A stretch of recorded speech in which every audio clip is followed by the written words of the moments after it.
Good morning. Hi, everybody. Welcome, Fuelers. Come on in the room. Good morning and welcome to the first day and the first workshop for this year's Professional Development Boot Camp. My name is Corey Jo Biddle, and I'm the Executive Director of Fuel Milwaukee. Fuel is an affiliate of the Metro Milwaukee Association of Commerce, where I also serve as the VP of Community Affairs. So I have to give a shout out to MMAC. Thanks to MMAC for all of their support and for making boot camp possible. So by now, you all know that Professional Development Boot Camp is a multi-day virtual conference this year, focused on career development for Milwaukee professionals. After this morning's event, there are 2 more workshops today that you can participate in. The same thing Wednesday and the same thing Thursday, and they're all scheduled so that you don't have to miss work or use your PTO. And thanks to our sponsors, speakers, and network of local companies, boot camp is completely free for everyone. So in years past, when we were doing boot camp in person, all the workshops would be free for Fuel members. And there was a nominal fee for some of the workshop for non-members. If you're a non-member, that is all out of the window this year, both all out of the window. You can participate in any one of the workshops. So spread the word, tell your friends, tell your networks, folks can register for this.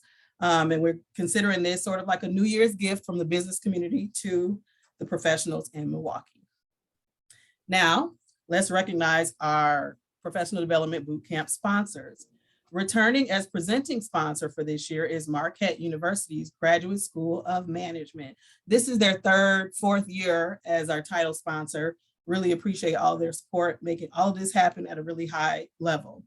So the Graduate School of Management is home to nationally ranked part-time MBA and executive MBA programs, as well as world-class master's programs in accounting, applied economics, corporate communication, finance, management, supply chain, and they also have graduate certificates in joint programs in MBA, law, political science, and nursing. To learn more about these programs, or how to apply, check out the link that we will drop in the comments. Many thanks to Marquette University's Graduate School of Management for sponsoring yet again.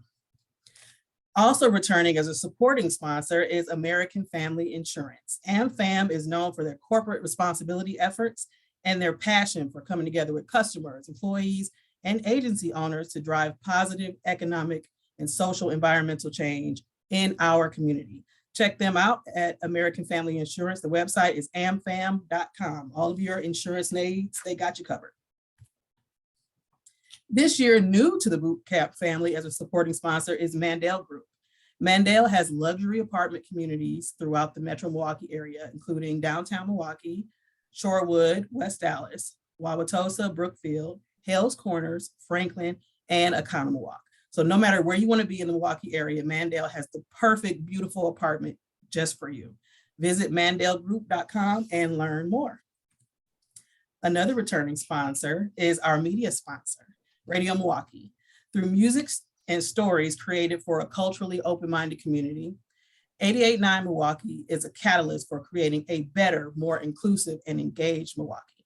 So be sure to tune in to 88.9 Radio Milwaukee or visit the website at radiomilwaukee.org. All right, now let's get comfortable. Boot camp is all about you, and it's all about community. And in the virtual world, that means communication in the chat. So go to the chat right now. Tell us, what are you drinking? What's your morning drink? Are you a tea person, drink a little coffee, just water? Let's get the conversation going. I want you to get comfortable talking to each other. By now, this group has no problem talking to each other, especially in the chat. But during the conversation, all throughout our conversation, feel free to discuss, comment, react, talk to each other, say whatever you're feeling based on the things that you're hearing. You're going to be inspired and empowered and excited about the story of our speaker today. But if you have a question, go to the Q&A section. So go to the button that says Q&A. It'll be easier for us to find if you actually have a question that you want us to share in the last 15 minutes of the conversation. All right, the reason why we're here. Peggy Williams-Smith is our first mentorship morning speaker this year. She is the president and CEO of Visit Milwaukee. So let me give you some of her high points, right? You've all seen her bio, but we gotta show her the love, right? Peggy Williams-Smith and her team are responsible for promoting Milwaukee as a premier tourist destination. Her work to raise tourism, the profile of tourism in Milwaukee has helped to bring nearly 6 billion with a B in visitor spending to our community. Prior to joining the staff at Visit Milwaukee, she served as the senior vice president of Marquette Hotels and Resorts. She honed her hospitality skills throughout her 20+ year career with the Marquette Corporation. We'll hear more about that in our discussion. The Milwaukee Business Journal has honored her with the distinctions of 40 Under 40 and Women of Influence. She has co-chaired the citywide UPath campaign and is a member of Professional Dimensions and Tempo Milwaukee. She's also a lifelong Milwaukeean and a proud UWM Panther. Welcome this morning, Peggy Williams-Smith. Yay! Thank you. I've got my Dunkin' Donuts.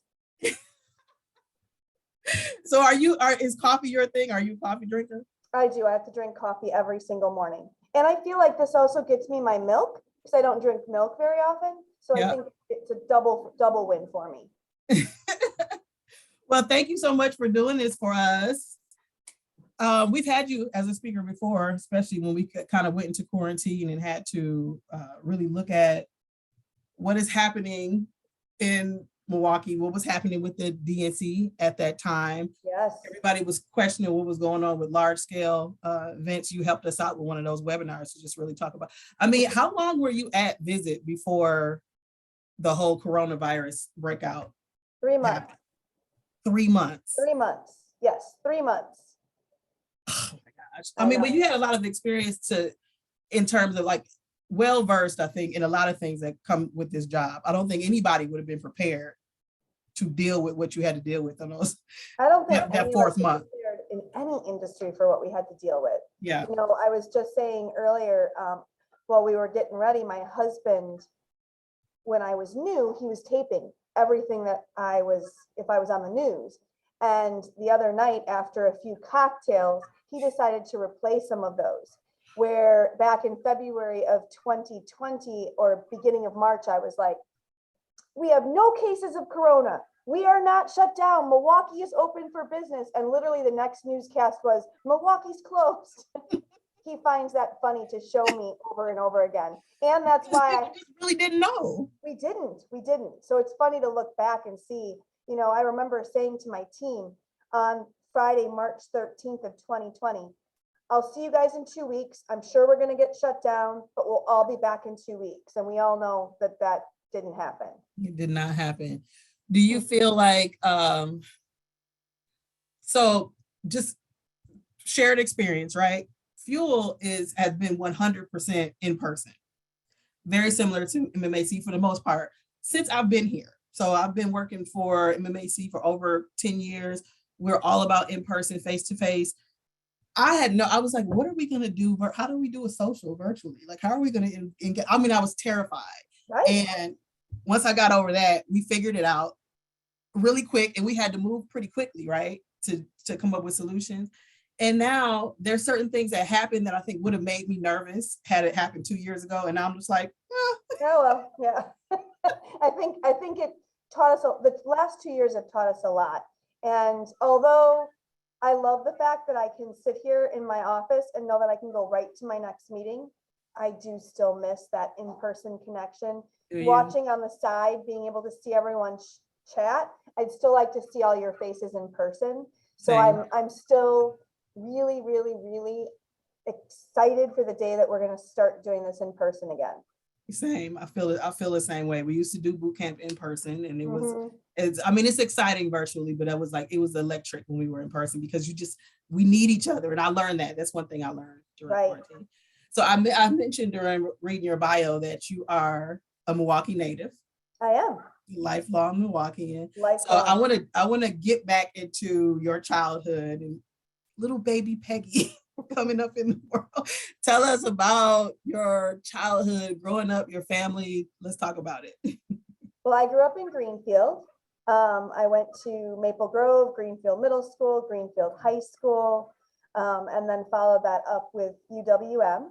I have a sister and a brother. I lived on a small little, a neighborhood block, 3 blocks in our neighborhood.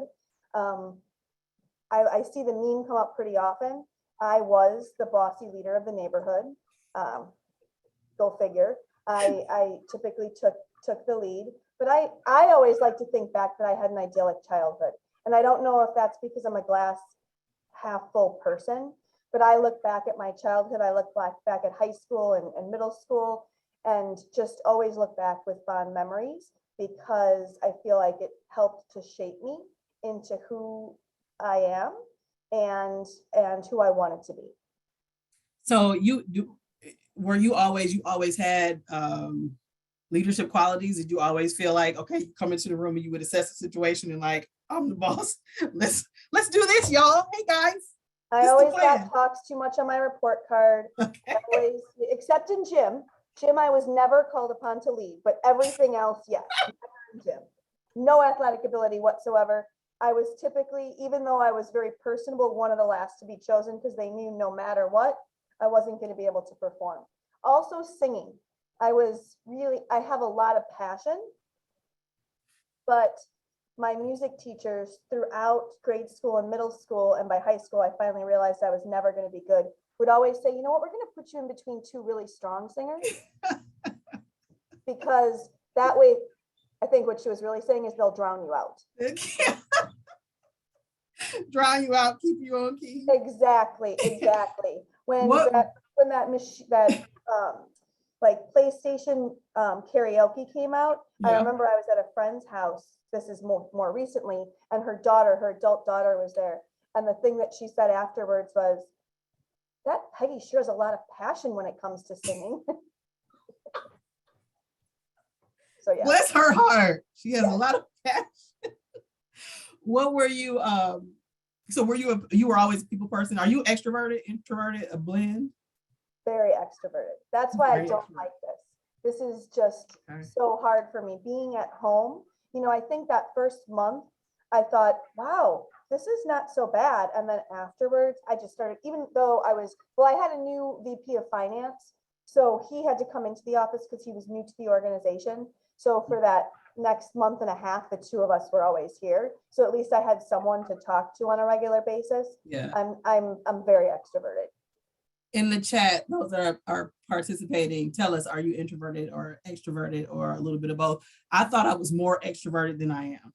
Really? Yeah, because I learned that in quarantine because it didn't bother me as much as I thought I would be, 1 or 2 weeks and be like, okay, now it's time. But it took a long time before I was like, I need people. But I realized it about myself. And I think sometimes, depending on the job or the roles that you have, and I was always a natural leader too, you develop extrovert qualities. So you think you're, whatever you're doing all the time, you think that that's your true personality. But we had a chance I definitely agree with that. Yeah, a lot of people in the chat are saying they're probably a blend. I think it's certainly a spectrum for folks. So what were you good at in school? Like, what were your favorite subjects?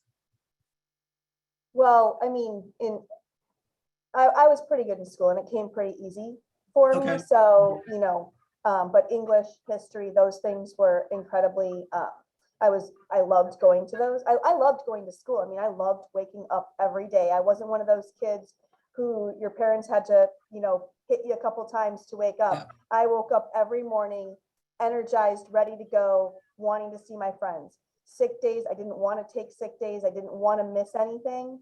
I think I had fear of missing out before it was actually a thing, because we didn't have social media back then. I loved being around people, and I loved going to school. I loved my teachers. I can still name every single teacher by memory that I had all the way from kindergarten through high school. And that means like every hour I can name. Yeah. And I mean, teachers truly are, they have the hugest impact on your life. And grade school, I mean, I remember Mrs. Cook, who told me to never play on snow mounds because an icicle could fall off the ceiling at school and stab you in the eye. I remember Mrs. Black, who told me I talked too much. I mean, it was, I can remember every part of school. I just loved going to school. The teachers that even like from grade school through college, the professors and teachers that I remember the most and that I was the closest to, English teachers, and I ended up majoring in English. Oh, It was the did thing you? I was the most passionate about. So I was like obsessed with those teachers. So what did you think when you graduated from high school? You And know, what did you think you were going to, you went to UWM? yeah, I kind of vacillated. I'm a debater, Okay. so I always thought maybe I'd want to be a lawyer. Okay.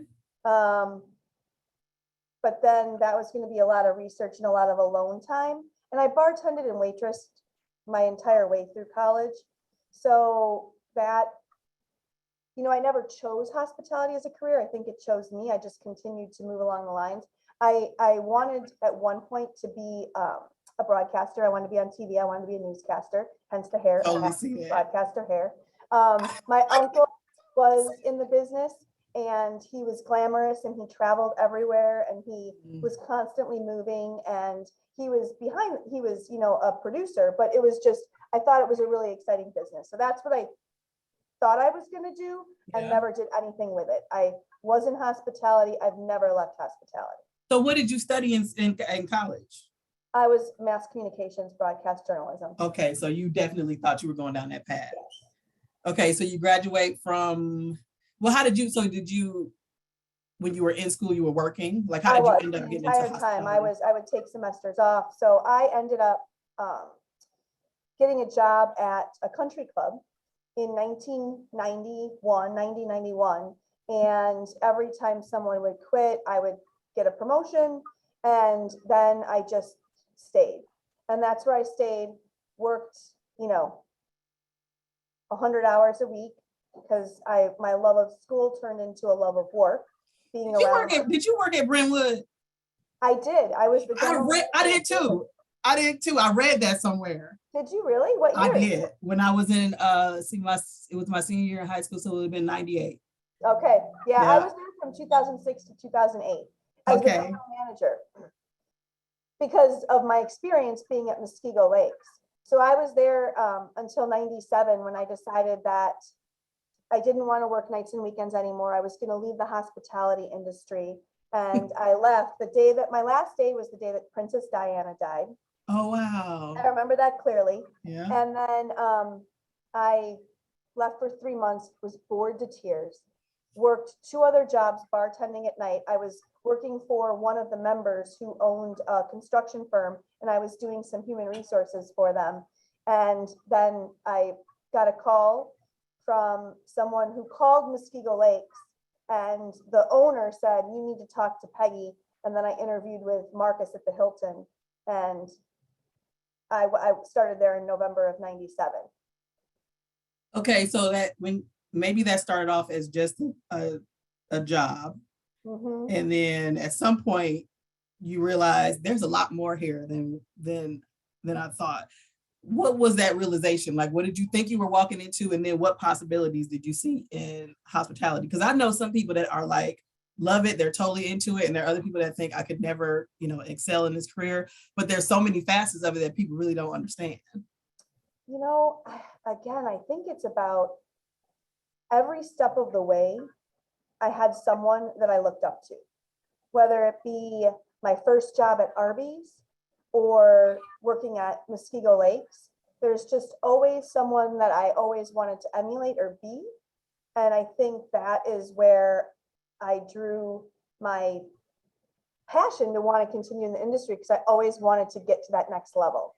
And that was definitely like what it was when I started with Marcus and the Hilton.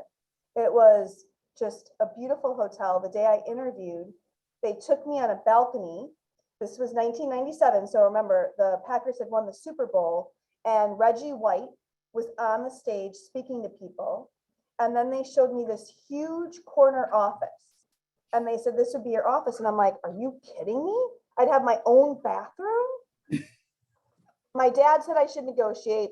I didn't listen. I came back. He said, "They're going to offer you something. You need to come back and ask for more." For the longest time, I told my dad that I did negotiate. I didn't. They said, "We're offering you 26 grand a year." I'm like, "Sold, I'll take it."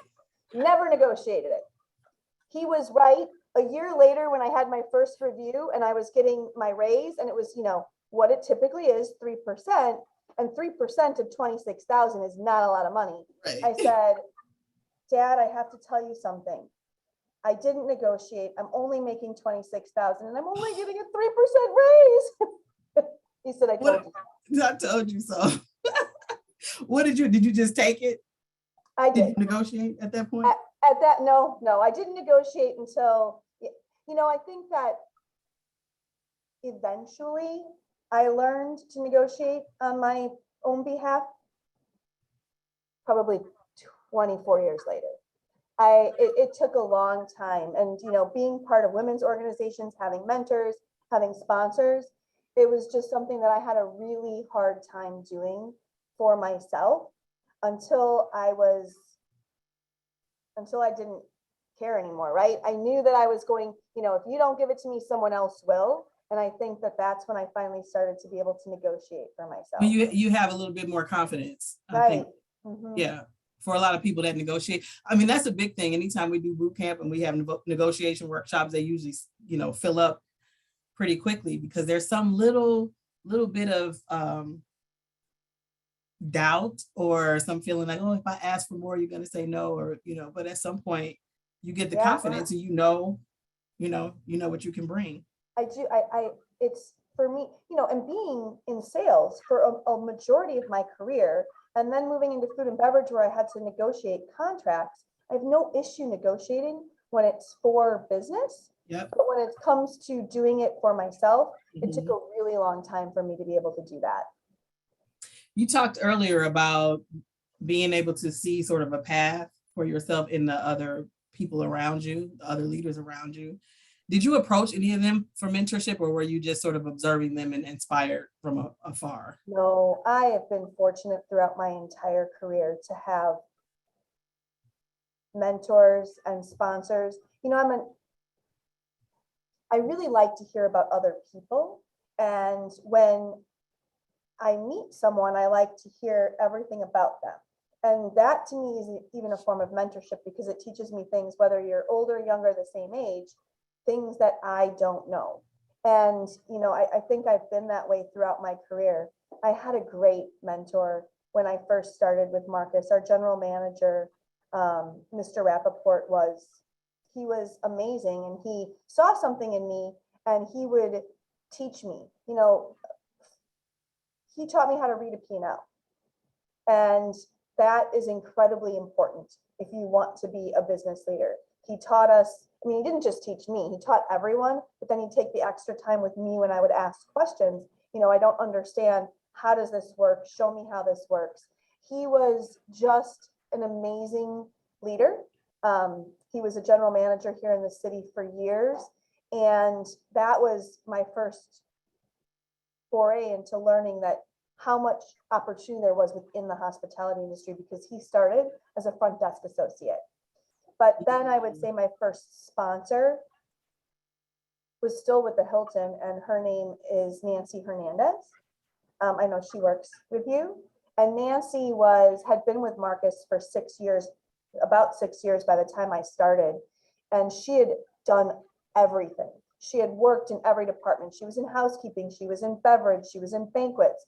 And she was a sponsor, 100% sponsor. She would allow me to speak. She would bring me to meetings. She would take my ideas. If she didn't think that the way she was going to present them would get them heard, she'd have me do it, which allowed me time with leaders, even though I wasn't on what we would call the executive committee at the time.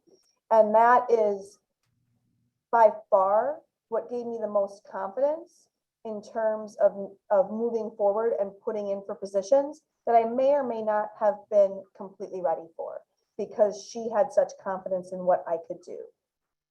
That we've had so many discussions about the difference between mentors and sponsors and supporters. How do you think about that? Like, for all the folks that are listening, what's the difference between a sponsor and just a mentor? Not just a mentor, but a mentor.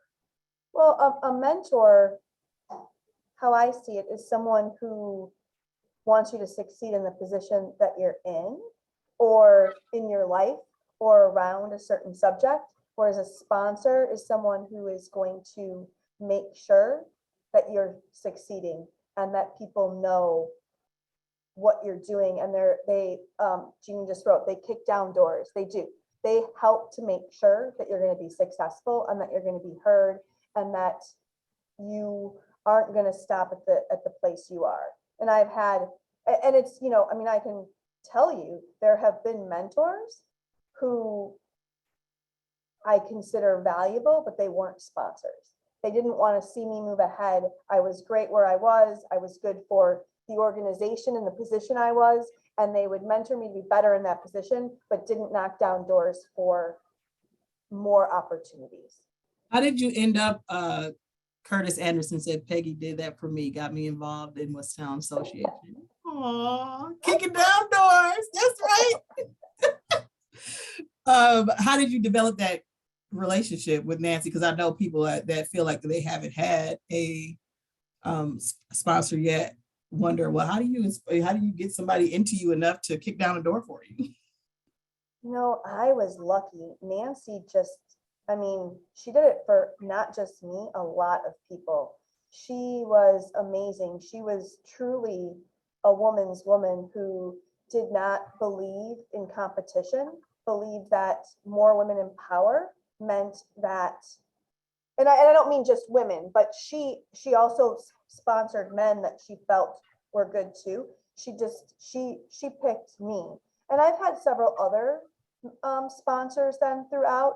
And I think joining organizations like Fuel and finding someone who talks about you when you're not in the room. Right. And that's an important piece, right? I can't tell you how many times people I've met and I've had conversations with that they may not even know that I'm mentioning them, but because I saw something or something they said resonated with me, when I'm having a conversation, I'm like, oh my goodness, you should really talk with Corey Joe. She's amazing when it comes to this. And I think that is something that everyone can do, regardless of what position you're in. That's right. When you're having conversations outside of your work, because it doesn't just have to be in your work. All of us can do that for each other. Absolutely. 100%. Sponsor is so impactful. Be a sponsor is important to everybody. Good. Really good comments in here. Okay, so I wanted to ask you a question about hospitality. When you started in the industry, was there gender parity, or did you see leadership, one direction or the other? Was there good representation of all folks in leadership throughout? No. Okay. And I would say it's still not. It's hospitality. Now I'm in a different part of hospitality. I'm in travel and tourism, but at the Hilton, I was insulated. We were a family, we were a team. We had great representation at our hotel. We had female leaders, we had people of color, we had it did not prepare me for not being at the Hilton. I will absolutely tell you. Okay. Hospitality, there are a lot of middle management where you see people of color and women, but I would say upper management is still very white male dominated. And it's the same thing within travel and tourism. Someone told me, because I'm the first female CEO of Visit Milwaukee, and we've been around for 54 years. So, and I have, my board chair is Dr. Eve Hall, and she's only our second board chair of color and our first female board chair of color. And she's only our second female board chair in the 54-year history. So that's just here in Milwaukee. When you look around the country, I do think that it still is a pretty heavily white male dominated business. My executive leadership team is not. For the first year and a half, I had all females with just the one sole VP of finance. He really relished that role. Luis is, he was pretty excited to be the only guy. I just hired a VP of marketing, and I have another man on the team. So we're still dominated by females, but now I have 2 men on the team. So we'll see how that works. Are there, do you see things, is there a push in the industry for change? There is. People are speaking up more? Yes. Mhm. people are speaking up. Obviously, it is, when I came into this position, the board and the selection committee was intent on making sure that diversity and inclusion was a part of everything we do. And that's the lens in which we look at everything through, is to understand how we can make things more equitable in travel and tourism. And it's also important from a business perspective. We weren't subscribing to a bunch of research when I started. And obviously, even though the pandemic was devastating to our industry, I was able to take some time and figure out what we needed to do to move our industry forward. So we have a dashboard that we've been looking at for the past 6 months. And, we're missing a huge piece of the pie. When you look at travelers that come to Milwaukee, 80% are white. Mhm. Mhm. So, we need to do better, because not only from an equity, perspective, but we're missing out on a huge piece of revenue that we could be having. So how do we make sure that we're representative of the entire city?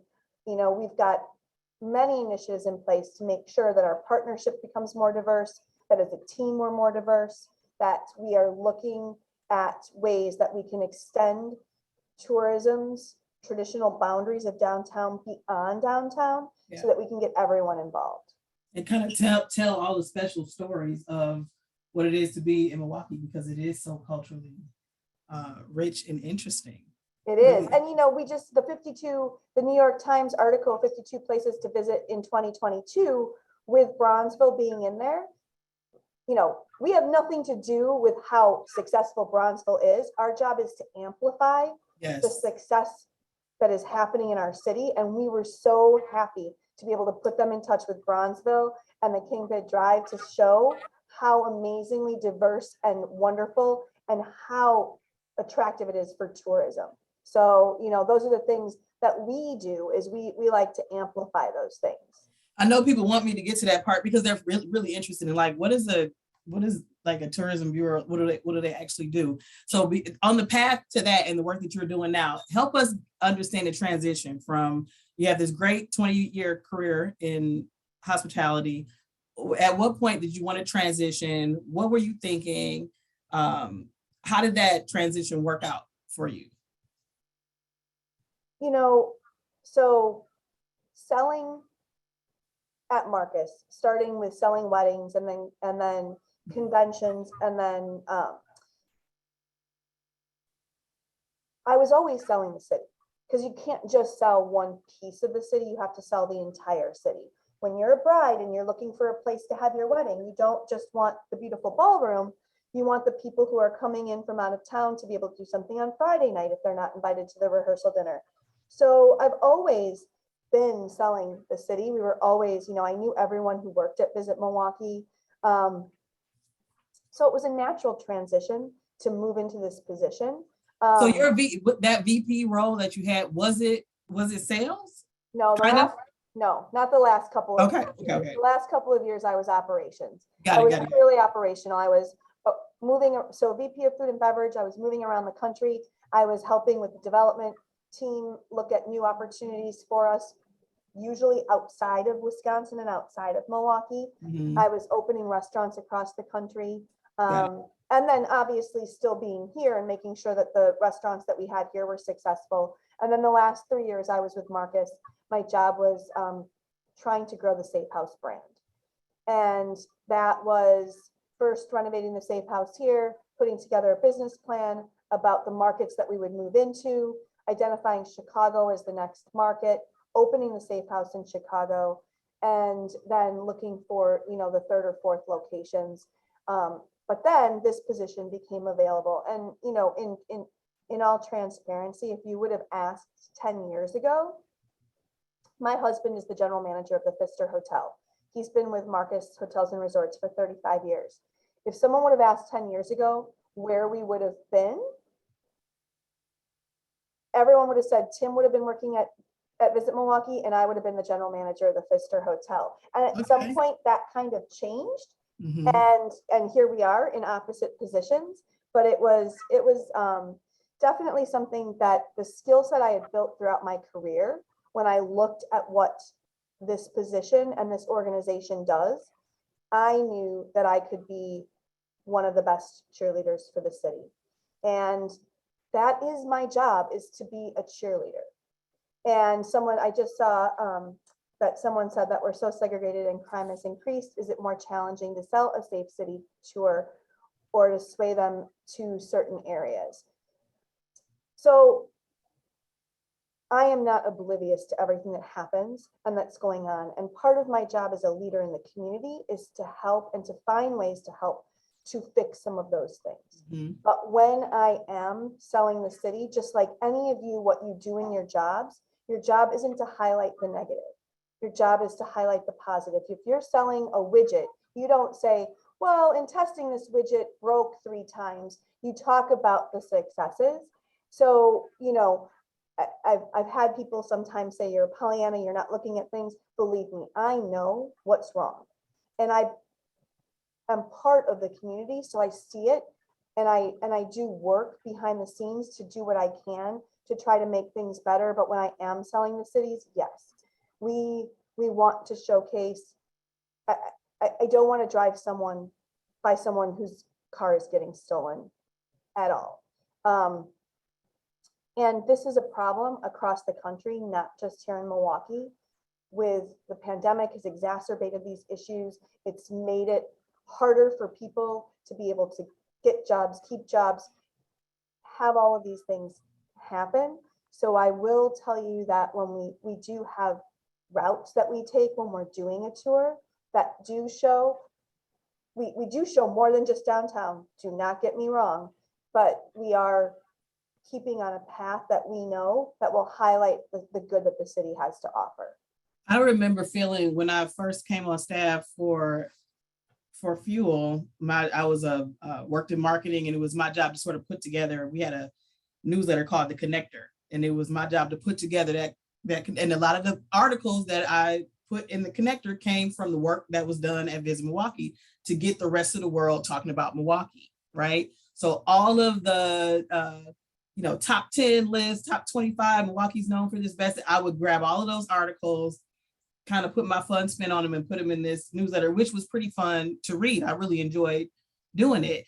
I did feel conflicted because there was so much of my experience, me having been raised in Milwaukee, that it's like, I know a different side of this, and it was challenging to me to every day only, I felt, okay, I'm only talking about the positive piece. And I thought, well, what should I be doing? Like, what can I do to feel a little bit more balanced? This is before I really got into programming and Fuel. Now we have programming and Fuel where we can really talk about resources that already exist and, what we can do together as a community. And we can address these things without making them the only story or highlighting it and making it the only part of the narrative. But what I had to do is figure out, I got to get behind the scenes and really start the areas that I didn't feel comfortable with talking about in Milwaukee. Okay, this is not a highlight. Then I would focus my attention there as my volunteer work and, mentoring, whatever it was that I had to do, because I just could not, I had to find a way to reconcile it. It made me feel like I was actually doing something then. Yeah, I mean, and I have a team that is passionate about this city.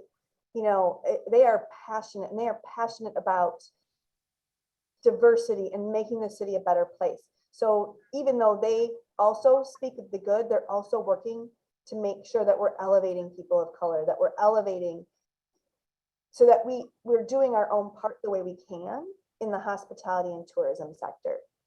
Yeah. Okay. I got a question that was in the chat, and I don't want to miss it. Going back to your skills, can you kind of give us a alignment of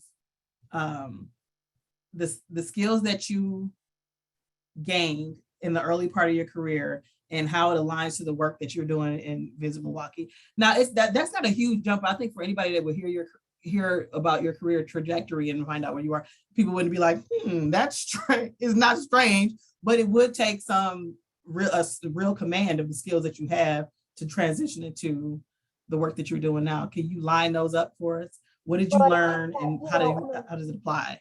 Every part of what I've done, I use a little bit in the position I have now.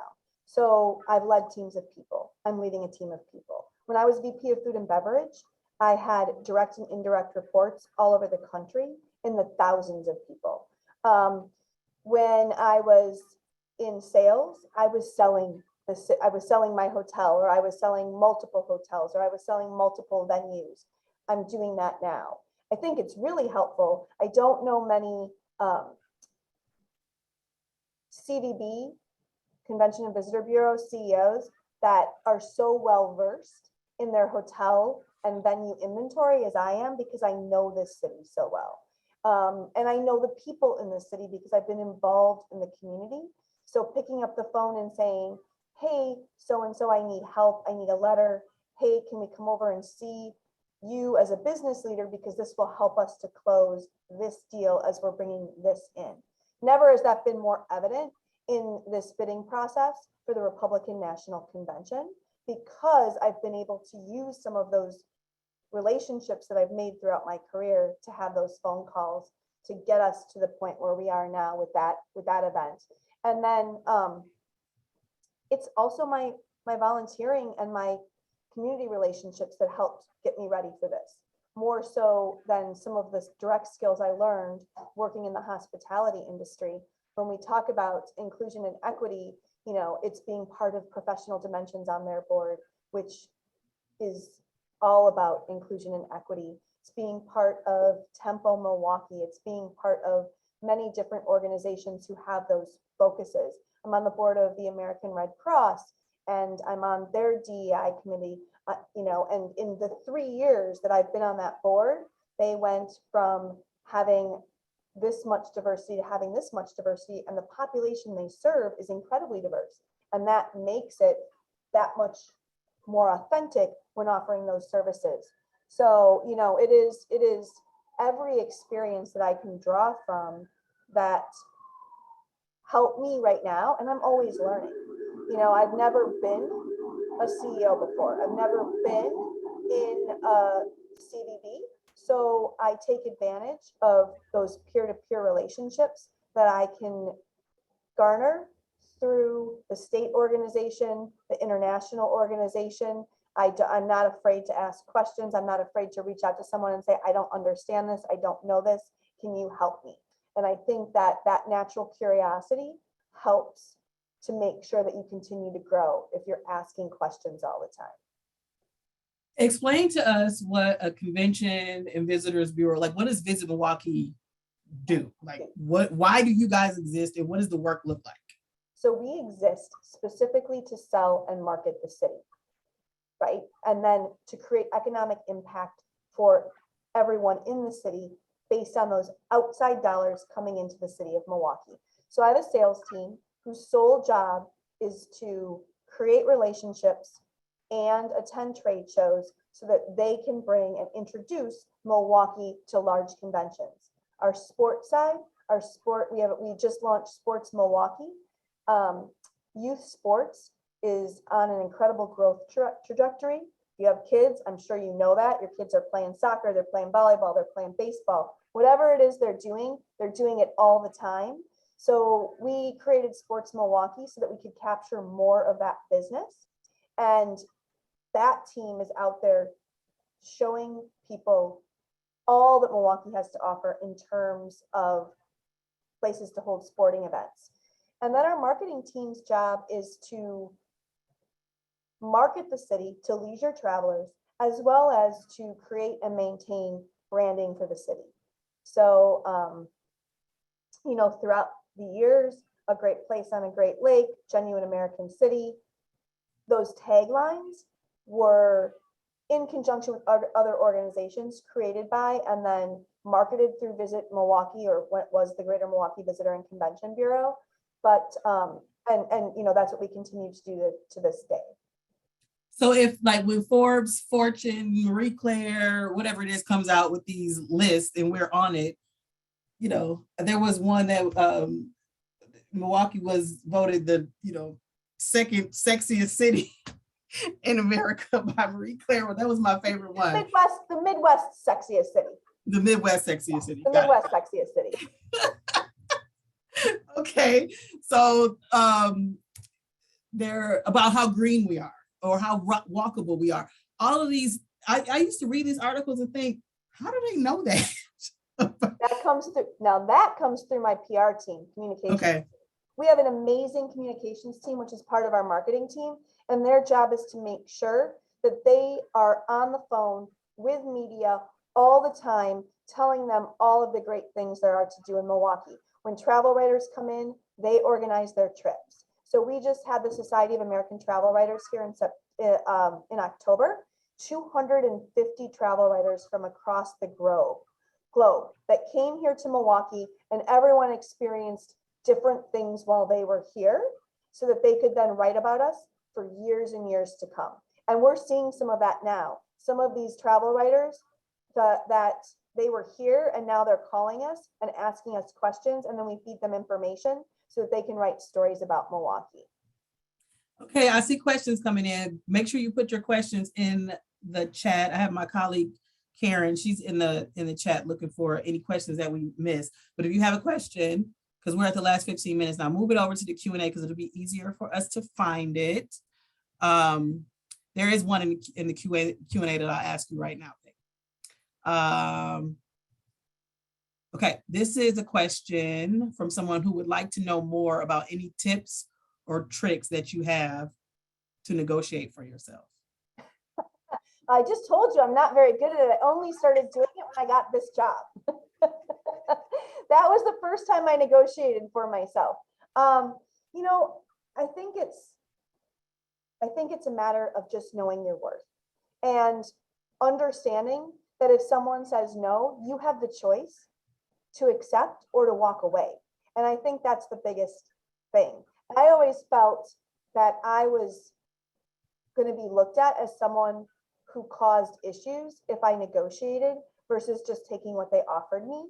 Whereas as someone who hires salespeople, if someone doesn't negotiate with me, I'm like, oh, well, this is bad. If they're not going to negotiate for themselves, how are they going to negotiate for the organization? So I look at it differently when I'm looking at to hire someone than I do for my own self. And I think showing that is something that you need to do.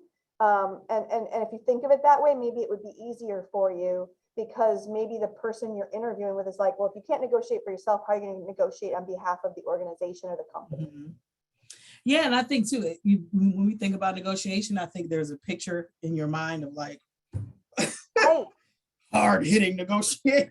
You know, it is really just a conversation. You know what you need and you know what you really want, and like maybe it's $20,000 more, or maybe it's an extra vacation day, or maybe it's, you know, get off early so you can pick up your kid, whatever it might be, right? Like I don't think we talk about negotiation in this really practical way, because work has to work with your life.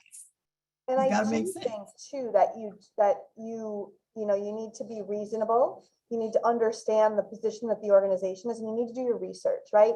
So if you're negotiating for an extra day off, if you're negotiating to work from home 1 or 2 days a week, all of those things are negotiations, not just negotiating your salary, but then making sure that, you know, if it is a salary negotiation, that you're doing your research, that you come to the negotiation table with facts about what you've done, what you're going to continue to do, how you're going to move the organization forward. And then it's harder for someone to say no to you. Yes. So many good questions coming in. Okay. Back to.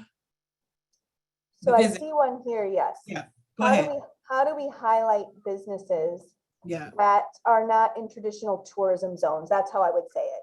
And I will tell you that the organization is still working through how we do that. So we're a partnership organization. So in order for, I have to start with how we're funded. 80% of our funding comes through hotel tax, and it goes to the state and then goes back to the Wisconsin Center District, which we negotiate a contract to receive a portion of those funds to market and sell the city.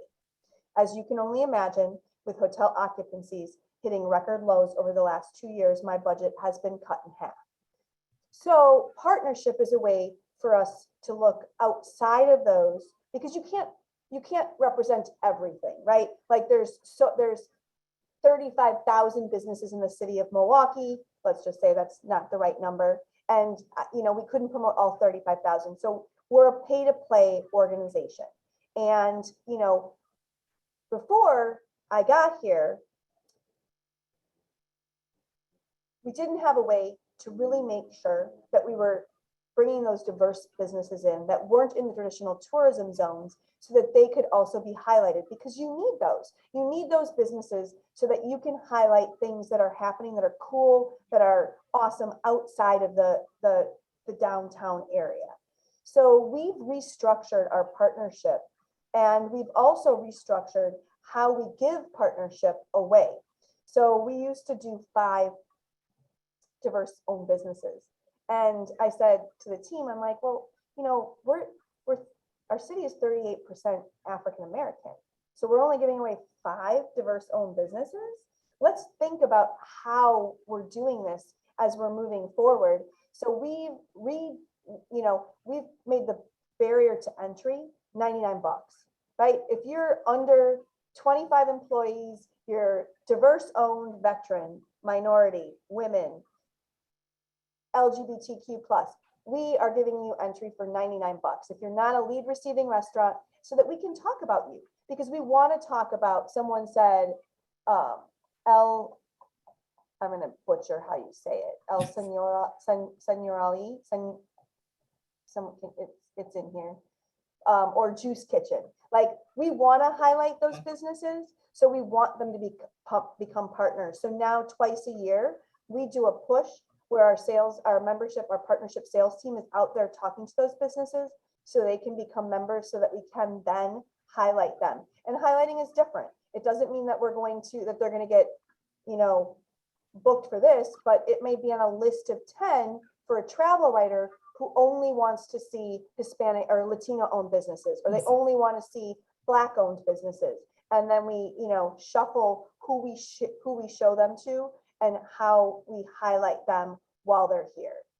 Everybody in the chat right now, drop your the link or the name of your favorite local destination, bar, restaurant, whatever. When people come to town and they're like, "What should I see about Milwaukee?" Where do you take them? Where do you tell them to go? Put it in the chat so folks can see. And someone wrote this, Jeff. Yeah. So Jeff said, if 80% of travelers coming to Milwaukee are white, they may think it's less desirable. And then what I want to say is that I don't think that we're growing. I'm open and I'm honest. We have not done a great job in the past of showcasing a Latino, a Black experience, of what we've diversified our marketing so that you see some of these things, and we're still continuing to improve. I saw that Renell's on the call. We do have what we call our idea committee. We just shuffle the letters so it becomes an idea committee versus a DEIA committee. But we are trying to find ways to authentically market an experience to someone who may not know all there is to do if you're a person of color in this city. And it's something that we have to continue to work on. And we've set goals against that. So if we're 80% now, and we've never measured it before, we know that by 2024, right, we're doing a 3-year out, so it's 22, 23, and 24, that we want to increase that by 5%. So that we know that we're measuring how we're marketing ourselves as a city to other people. Mm-hmm. And that takes time, and it doesn't happen overnight. So, while the other thing that's interesting is that the top 6 feeder markets for travelers that come to Milwaukee out of the top 10 outside of Chicago and the northern suburbs are within Wisconsin, which we know are predominantly white. So, there's things that we need to be able to look at through this research and then figure out how we're going to diversify the people who are coming here and where the best place to market to make sure that we can get a diverse group of people who want to see Milwaukee and who find Milwaukee to be amazing. There's another connection that we have that I just thought of. I used to first work at America's Black Holocaust Museum before I came to MMAC. This was many years ago, shortly after I got out of college. And I ended up running that museum for 2.5 years. So I worked very closely with Visit before it was called Visit. I didn't know that, okay. And the Department of Tourism. Wisconsin Department of Tourism. And we had funds and support and grants. We would write grants and everything because people wanted to get into the neighborhoods of Milwaukee. More than half of the members, more than half of the folks that visited that museum when I was there were not people of color. And they wanted to go on neighborhood tours and they wanted to go to our restaurants and and there was less in that area then than there is now. People do really have a curiosity about the authentic experiences of like what it's like to live in Milwaukee. And it does take time and partnership to deliver that. It does. And we didn't, as we look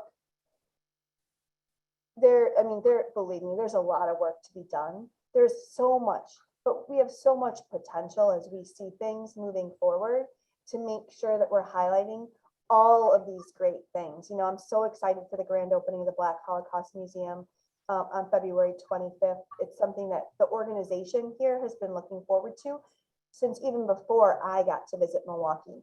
There are certain things that are close to their hearts. They say that you don't have favorites. I don't have favorites as the CEO. Some of my team has favorites and I try to scold them. But I think that that's definitely going to be one of them as we move forward. I love the comments on the side. Elsa's, of course, Safe House, which will always have a special place in my heart. I was Agent Blonde for about 5 years before I moved. At Random and Bryant's is amazing. We love Daddy's Soul Food. Capitol Grill and Fleming's, yes. Chef Paz, I've eaten there a million times. Jack's Cafe. I don't know Jack's Cafe. I was thinking Sam's Place. So many great, amazing places. We're going to share this chat because there's some good stuff and good links in here. Peggy, so as we get, I can see Brian, who's our partnership sales manager, on the chat right now, sending out his email address for people who want to join. So yeah. Go to work. That's right. Hustle. I knew this, that when we started talking, we would just get carried away. So we have 3 minutes left. And I did want to give you an opportunity to just kind of give, like, if you could go back and give advice to your 20-year-old self, what would that advice be? And I think for a lot of folks listening, it'll be inspirational. Well, first of all, to not worry so much about what other people think. Ooh. As an extrovert and being someone who loves to be around people, you want to be liked. And that doesn't always go hand in hand with leadership. And, I started to realize that every time I took a job. When I was up here with my people at the Hilton, it was fun and we were best friends. And then I became the boss and it was a little different. Then I moved over to the Pfister and I came in as the boss and it was completely different. I remember the first time they all went out for drinks and I was not invited because I was the boss. And it was really unusual and hard for me because that was not who I was, but then I started to understand it. And being in this position where you sometimes have to say or make decisions that may not always be the popular opinion of everyone, you have to realize that sometimes being in this position, you're not going to be liked. And I think that is still something that I have to talk myself into. But I think if I would have learned that a long time ago and been able to get through it, life would have been a little easier for me and not as many stomach aches when I would walk into a room. At certain times in my career, I've been a procrastinator. Even as someone who planned events, I knew that I could get things done at the last minute if I had to. That's also not always great. I think I've learned that you are much more effective if you get things done in a timely manner and not wait till the last minute, even if you can. So I would look back at that and say that was a lesson that I learned. And then looking at, you'd put in the questions, work-life balance. And I was in the hospitality business. I didn't have kids. My husband and I had nothing living in our house. So there wasn't a need to have work-life balance. We both worked in the hotel industry. So it was common that 6 nights a week, we would get done with work, grab something to eat downtown because we lived downtown, and go home. We never even walked in the downstairs of our condo, because we'd walk in through the parking garage into our room 8 or 9 o'clock at night, and then start the whole next day over. And then my niece came to live with me when she was 12 years old. And I raised her. Wow. She's now 19. And I had to understand that you had to have some work-life balance. And I probably did not do a great job. Full disclosure. She still says, she's like, work always comes first with Auntie Peggy. I tried to be better, but it was, if I would have been doing it better all along, it wouldn't have been such a shift when she moved in. So I think making sure, and I think bosses and companies and organizations are much better at knowing there has to be a work-life balance. So definitely making sure that you have that for whatever happens down the road. Think something that you may not be prepared. I didn't think I was ever going to have kids till I had one living with me. So thank you so much. You know what? You're getting some love in the chat. Oh. And I want you guys to, if you learned something or you were inspired or you got a good tip, drop a little love in the chat for Peggy. Thank you so much for you kicked off the boot camp for us. Well, thank you very much. I love being here. I can't wait to see you all in person. So I'm going to close out here quickly. Let me see here. Let me get my clicks together. There we go. Another reminder that this is the first of 9 workshops. Well, actually 10, because we have a bonus one on Friday at noontime. So go to our website, fuelmilwaukee.org, and sign up for more sessions if you haven't already. Thanks again to our sponsors, Marquette University Graduate School of Management, American Family Insurance. Renell is there. I always have to sing that for him. 88.9 Radio Milwaukee and Mandel Group. Thank you again for all of your support. This would not be possible without you. Thanks for everyone being here. We really appreciate your support, and I will see you at noon. Thanks, Peggy. Thank you. Bye. Enjoy the rest of your morning. I'll get that list together and email it out to everybody along with the replay of this conversation. Bye, guys. American.